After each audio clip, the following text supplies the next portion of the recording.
Sebagai negara dengan sejarah kebudayaan yang sangat panjang, Cina memiliki banyak peninggalan masa lampau yang tetap terawat dengan baik hingga saat ini.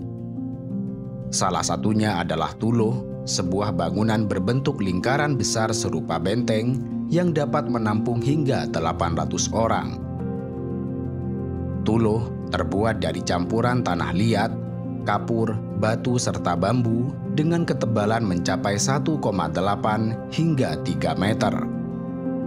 Uniknya, meski dibangun menggunakan bahan tradisional tanpa besi serta beton, Tuloh memiliki tingkat ketahanan yang sangat baik. Bangunan ini dirancang agar tahan terhadap gempa serta dari serangan para penjajah. Bahkan, bangunan ini disusun antara 3 hingga 5 lantai dengan tinggi mencapai 21 meter.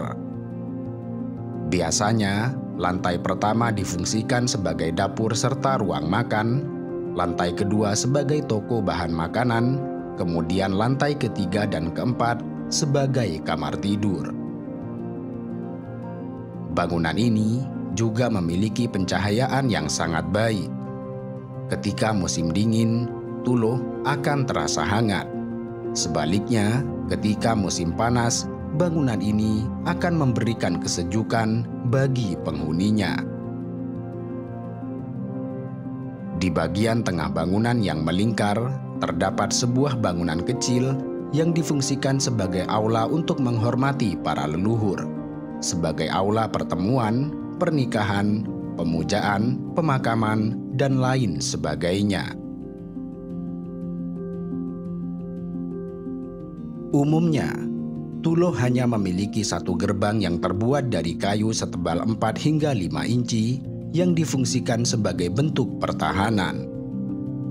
Di zaman perang, orang-orang yang mendiami bangunan ini akan berjaga di sekitar gerbang untuk mengantisipasi serangan musuh. Meski zaman telah modern, di mana fungsi pertahanan tidak lagi diperlukan, tetapi mereka yang tinggal di dalam Tuloh masih mempertahankan gaya bangunan tradisional untuk mempertahankan semangat budaya dan tradisinya.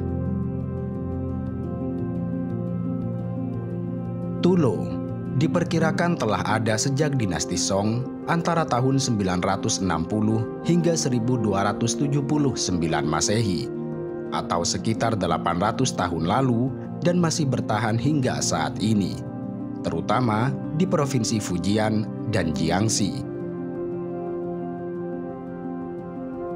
Bangunan ini didirikan oleh minoritas suku Hakka saat melakukan migrasi dari Cina Tengah ke daerah pegunungan di Tenggara.